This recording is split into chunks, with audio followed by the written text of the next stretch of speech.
Demandez à celles qui l'ont vécu, elles vous le diront. Perdre un enfant fait partie du top 3 des épreuves de la vie et cette épreuve peut largement se hisser à la première place.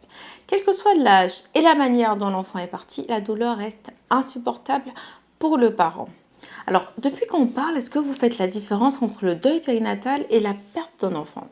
On parle de deuil périnatal lorsque le décès de l'enfant intervient dans un intervalle bien particulier, 22 SA jusqu'à 7 jours après la naissance.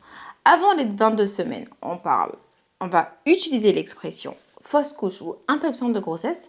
La médecine à ce moment-là considère que l'enfant n'est pas viable. Au-delà des 7 jours, on parle tout simplement de perte d'enfant. Des décès, il y en a de mille manières. Mort subite, mort par noyade, accident, maladie, mort à la naissance. Et quel que soit l'âge, ce qui inclut la mort de l'enfant dans le ventre de sa mère. Et oui, ils sont de toutes sortes et surviennent à tout âge. Les expressions utilisées servent uniquement à se repérer dans le temps. Cependant, la douleur pour une maman reste intacte. Alors, pour toutes ces mamans et papanges, octobre est aussi bleu.